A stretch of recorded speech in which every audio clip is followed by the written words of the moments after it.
carrefour de l'histoire et de la pensée émancipatrice, les éditions Lumumba s'inscrivent dans l'héritage d'un homme dont les noms résonnent comme un symbole de liberté et de souveraineté africaine. Patrice Emery Lumumba, le héros de l'indépendance congolaise, est né le 2 juillet 1925 dans le village d'Onaloa, au Congo belge.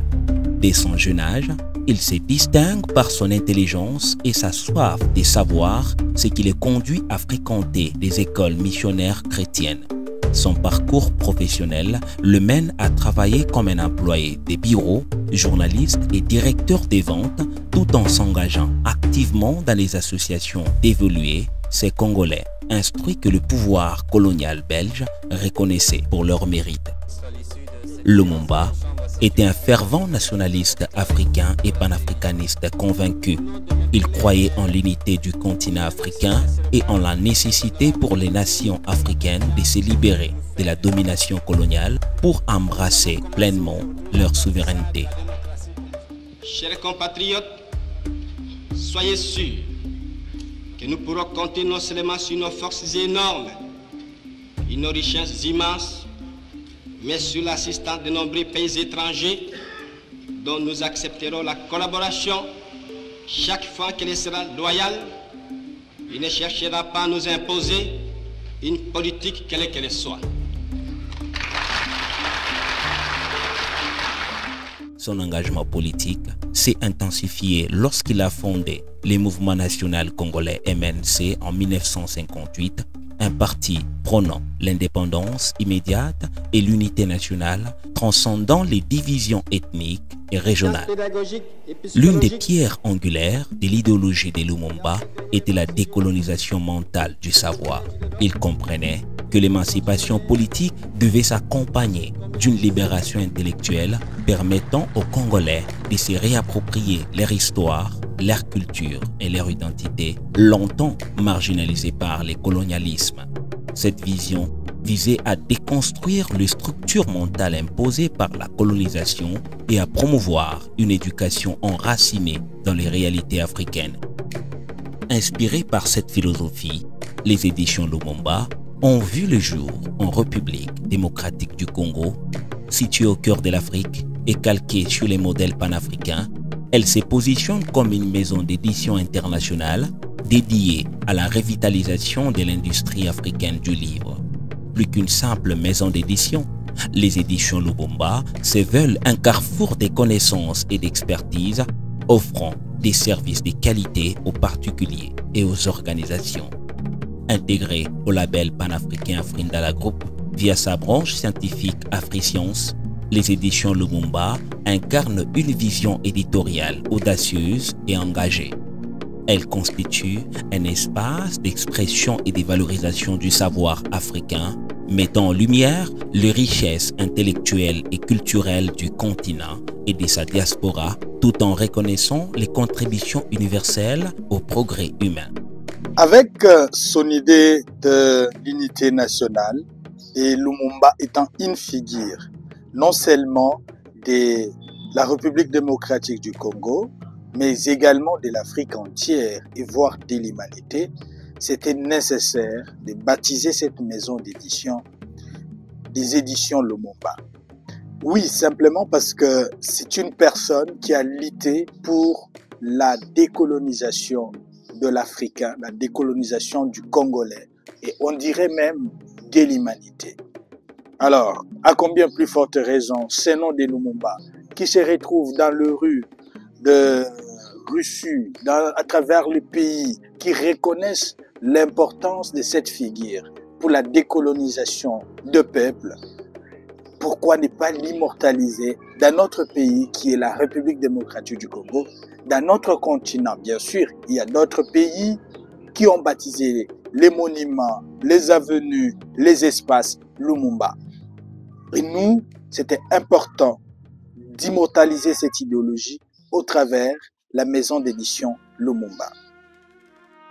En honorant l'héritage de Patrice Lumumba, les éditions Lumumba poursuivent son combat pour une Afrique autonome, fière de son identité et maîtresse de son destin intellectuel.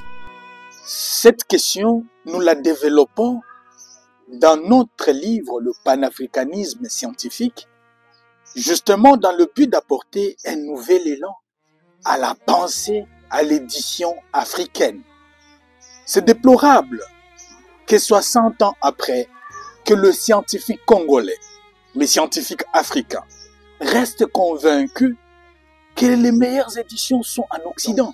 Et malheureusement, leurs publications restent invisibles sur terrain, avec, bien sûr, cette illusion de l'impact factory.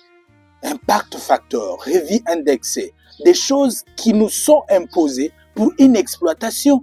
Vous menez votre étude dans un village reculé en Afrique.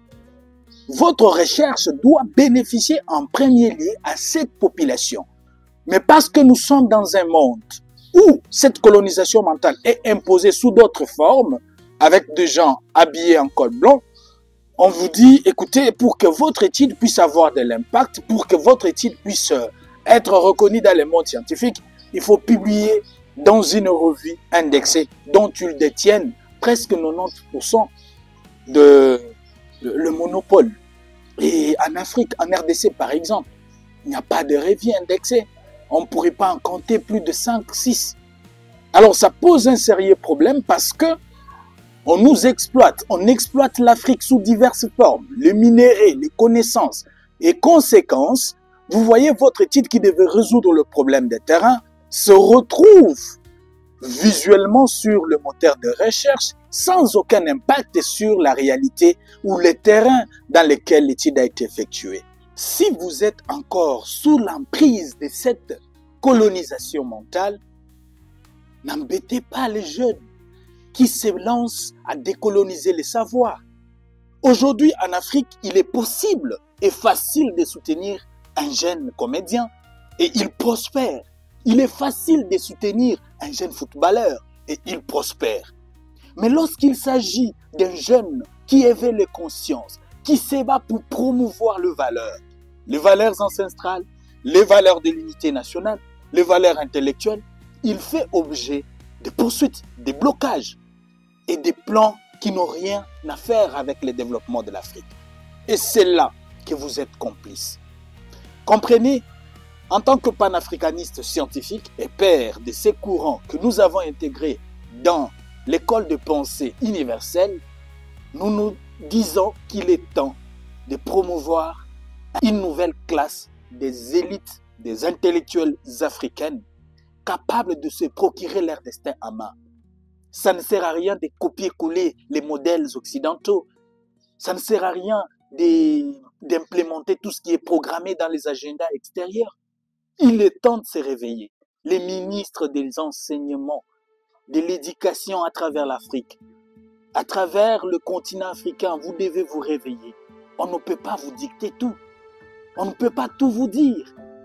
De l'extérieur, de vos partenaires, de l'UNESCO, bien que des organisations internationales, mais vous savez qui les finance et qui sont ces gens avec leurs agendas. Et toutes ces réalités, malheureusement, les gens n'aiment pas les entendre. Mais comme Lumumba, nous sommes des nouveaux Lumumba. Et vous qui nous entendez, vous la jeunesse africaine, il est temps de se réveiller. J'ai écrit Lumumba et moi, mon livre qui est disponible dans les librairies à travers la République démocratique du Congo, en Afrique, tout comme en ligne, qui vous inspire, qui vous donne une vision plus réaliste de la liberté dont l'Africain a besoin. Ne cherchez pas vos conforts, cherchez à penser à vous, à la société et aux générations futures. C'est de cette manière que Lumumba a pensé, jusqu'à son sacrifice, l'ayant amené au martyre. Et aujourd'hui, quelle histoire devons-nous raconter de ces grands hommes? Elles œuvrent à déconstruire les héritages coloniaux dans les domaines du savoir, contribuant ainsi à la décolonisation des esprits et à la promotion d'une littérature authentique africaine.